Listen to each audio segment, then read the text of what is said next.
కూడా అంటాడు. రైట్, మళ్ళీ వస్తాను ఏలూరు ప్రసాద్ గారు మీ దగ్గరికి. సో మొత్తానికి చూస్తే జనసేన అధినేత ఏ స్వార్థం లేకుండా రాష్ట్ర ప్రయోజనాల కోసం ఆయన వేసినటువంటి అడుగు ఏదైతే ఉందో రాష్ట్ర ప్రజలు పూర్తిగా స్వాగతించారు.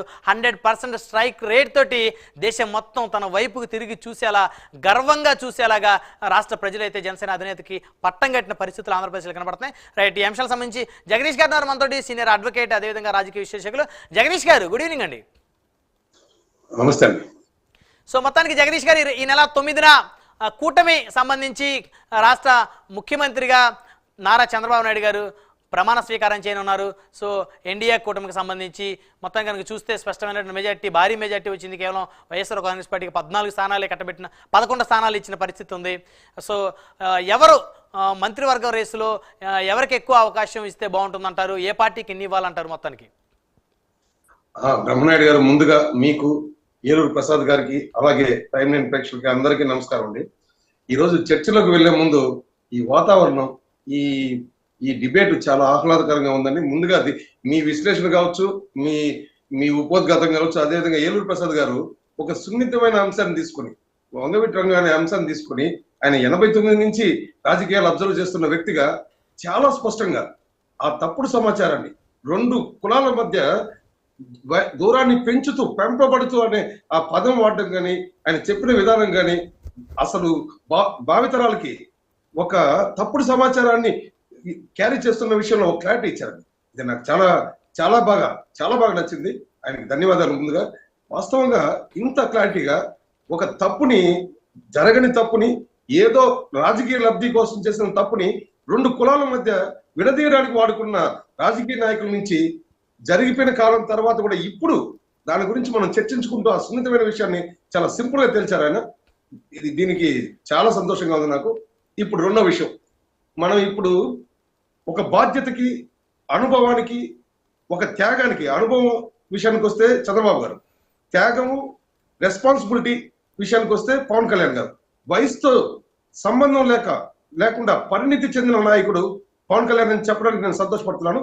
అది ఈ మాట ఎందుకు చెప్పాల్సి వస్తుందంటే, చంద్రబాబు గారు చాలా అనుభవం ఉన్న రాజకీయ నాయకులు. ఈ గత 5 ఏళ్లలో రాష్ట్రంలో జరిగిన పరిస్థితులు కావచ్చు, జనసేనని స్పందించిన తీరు కావచ్చు, ఈ 5 ఏళ్ళు వీళ్ళు చేసిన పోరాటం కావచ్చు, వీళ్ళ కలయిక ఇది చాలా గొప్ప కలయిక అండి. ఈ కలయిక వల్లనే ఈ రోజు ఇలాంటి గొప్ప రిజల్ట్స్ వచ్చాయి, ఫలితాలు వచ్చాయని నేను నమ్ముతున్నాను. ఇది ఎవరు ఊహించిన ఫలితాలు, ఇవి ఎవరు గెస్ చేయలేదు. ఆ కేకే అనలైజ్ లో ఎలా గెస్ చేస్తారో తెలియదు, కానీ అదొకటి పక్కన పెడితే, అదొకటి పక్కన పెడితే అందరూ, ప్రతి ఒక్కరికి, ఇటు వైసీపీకి కావచ్చు, అటు తెలుగుదేశానికి కావచ్చు, జనసేనకు కావచ్చు, దేశంలో రాజకీయ నాయకులు కూడా ఇది ఒక యాక్సిడెంటల్ రిజల్ట్స్. ఇలాంటి రిజల్ట్ వస్తాయని ఎవరు ఊహించలేదు. ఇది ఒక రకంగా వీళ్ళ కలయిక వల్లనే అయిందండి.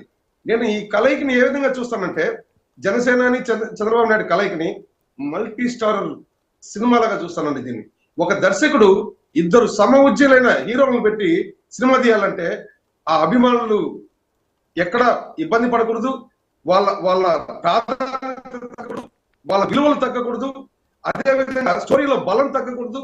ఆ విధంగా గతంలో ఎన్టీ రామారావు, ఏఎన్ఆర్ కావచ్చు, శోభన్ బాబు, కృష్ణ కావచ్చు, ఈ అర్థమవుతుందని ఈ పోలికి చెప్తున్నాడు. ఇప్పుడు త్రిపురాలు కావచ్చు, ఏ హీరోకి వాళ్ళ ప్రాధాన్యత తగ్గకుండా వాళ్ళకి ఇవ్వాల్సిన ప్రాధాన్యత ఇస్తూ ఆ ఏ విధంగా అయితే డైరెక్టర్ వాళ్ళని బ్యాలెన్స్ చేస్తాడో ఆ విధంగా ఈ రోజు చంద్రబాబు కావచ్చు, పవన్ కళ్యాణ్ కావచ్చు, ఈ బ్యాలెన్స్ చేసుకోవాల్సిన అవసరాన్ని వాళ్ళు ఇరువురు గుర్తించారు. వాళ్ళు గుర్తించడమే కాకుండా వాళ్ళ కేడర్ కూడా గుర్తించింది.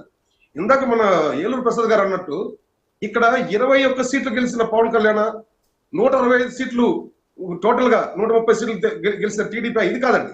ఈ కలయిక మేలు కలయిక. ఇక్కడ ఎవరు గొప్ప వాళ్ళనే సమస్య లేదు. ఇక్కడ వాళ్ళ కలయికే ఈ సక్సెస్ కారణం.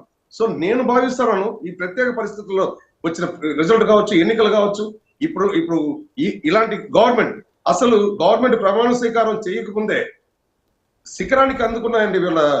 వీళ్ళ గొప్పతనం, వీళ్ళకున్న ఇంపార్టెన్స్ చంద్రబాబు కావచ్చు, పవన్ కళ్యాణ్ కావచ్చు, అది మనం చూస్తున్నాం.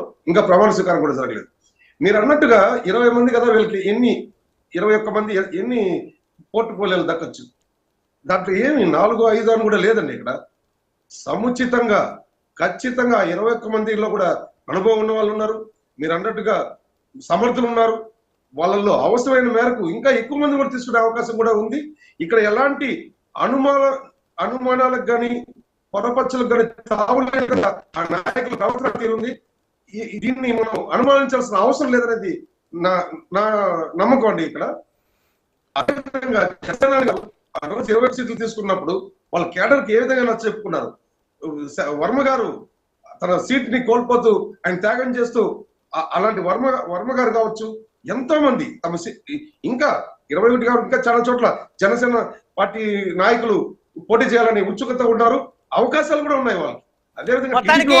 మొత్తానికి చూస్తే జగదీష్ గారు, జనసేన పార్టీ దాదాపు పార్టీ పెట్టిన దగ్గర నుంచి కూడా అనేక అవమానాలను ఎదుర్కొంది.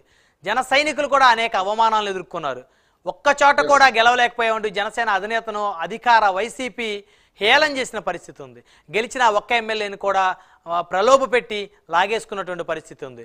సో ఇప్పుడు జనసేన 21 అసెంబ్లీ స్థానాలు, 2 పార్లమెంట్ స్థానాలు, అదేవిధంగా ఇప్పుడు మంత్రివర్గంలో జనసేన పార్టీకి చెందినటువంటి ఎమ్మెల్యేలు మంత్రివర్గంలో కూడా కూర్చోబోతా ఉన్నారు. అతి సామాన్యులు చాలామంది జనసేన పార్టీ నుంచి ఎమ్మెల్యేలుగా గెలిచిన పరిస్థితి ఉంది. మీరు కనుక చూస్తే బత్తుల బాలరామకృష్ణ గారు, ఆయన రాజనగరం నియోజకవర్గం నుంచి ఆయన ఎమ్మెల్యేగా గెలిచిన పరిస్థితి ఉంది. దాదాపు 35,000 పైచిలకు మెజార్టీతోటి. అదేవిధంగా బొలిశెట్టి శ్రీనివాస్ గారు తాడేపల్లిగూడెం నుంచి ఆయన కూడా భారీ మెజార్టీతో ఎమ్మెల్యే గెలిచారు. పంతం నానాజీ గారు, ఈ విధంగా చెప్పుకున్న బొత్తు పి గన్నవరం, గిడ్డి సత్యనారాయణ గారు, ఒక సాధారణటువంటి పోలీసు ఉద్యోగం ఉన్నటువంటి గిడ్డి సత్యనారాయణ గారు రిజైన్ చేసి జనసేన నుంచి ఈరోజు అసెంబ్లీ పోయిన పరిస్థితి ఉంది. అంటే జనసేనలో గెలిచిన 21 మందిలో 10 మంది సీనియర్లు అనుకోవచ్చు, లేదా తెలుగుదేశం నుంచి వచ్చినటువంటి నేతలు అనుకోవచ్చు. 10 మంది ఖచ్చితంగా సామాన్యులు 10 మందిని తీసుకెళ్లాడు ఆయన మొదటి విడతలో. ఈ 10 మంది ఇంకా వచ్చేటువంటి రానున్నటువంటి రోజుల్లో ఈ 10 మంది సంఖ్యను కూడా పెంచేటువంటి పరిస్థితులు కూడా స్పష్టంగా ఉన్నాయి. సో ఇంత ఘనమైనటువంటి విజయాన్ని జనసేన అధినేతకి గిఫ్ట్గా ఇచ్చినటువంటి రాష్ట్ర ప్రజలను ఏ విధంగా వర్ణించవచ్చు? సార్ అదే సార్, ఇప్పుడు జనసేనని రాజకీయ అరంగేటం కావచ్చు, ఆయన రాజకీయాలకు రావడం కావచ్చు చూస్తే, ఎన్టీ రామారావు గారు ఒక గొప్ప నాయకుడిగా ఉండి, ఒక గొప్ప నటుడిగా ఉండి రాజకీయాల్లోకి వయసులో ఒక పరిణితి చెందిన వయసులో వచ్చారు. కానీ ఆయన రావడమే సీఎం అయిపోయారు. అయితే జనసేన గారు అలా, మన పవన్ కళ్యాణ్ అలా కుదరలేదండి.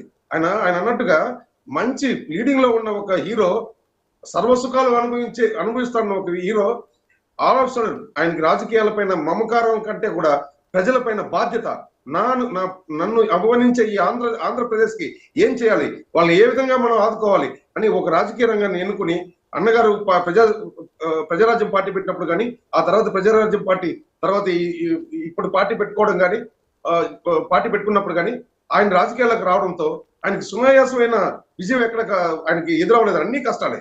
ఆయన అనుభవం సంపాదించుకుని ఈ రోజు విజయం దిశగా ప్రయాణిస్తున్నాడు. చాలా మంది విజయ వారసత్వంగానో రాజకీయాల్లో విజయం వచ్చిన తర్వాత అనుభవం సంపాదించుకుంటారు. వాళ్ళకి ఈయనకి ఉన్న తేడా ఇది. 10 ఏళ్ళు సుదీర్ఘ పోరాటం, అలుపెరగని పోరాటం చేసి ఒక రకంగా ఇన్నేళ్ల అనుభవం ఉన్న చంద్రబాబు నాయుడు గారికే ఆయన సపోర్ట్ అయ్యాడండి. మొన్న ఈ రాష్ట్రంలో జరిగిన ఇన్సిడెంట్లలో ఆ రోజు ఆయన అరెస్ట్ చేసినప్పుడు చంద్రబాబు నాయుడు గారికి ఎక్కడ ఊరట చెందారంటే, పవన్ కళ్యాణ్ ఎప్పుడైతే రాజమండ్రి చేరుకున్నాడో అప్పుడు ఆయన లోపల ఉన్నప్పటికీ ఆయనకు ధైర్యం వచ్చిందండి. ఆ ధైర్యం వెలగట్లేండి. మీరు అన్నట్టుగా ఇప్పుడు పంపకాల విషయానికి వచ్చినప్పుడు ఆయన గౌరవం కానీ, ఆయన త్యాగం కానీ ఎక్కడ డ్రాప్ అవుతుందని నేను అనుకోవడం లేదు. అలాంటి పరిస్థితులు వస్తాయని ఊహించాల్సిన అవసరం కూడా లేదు.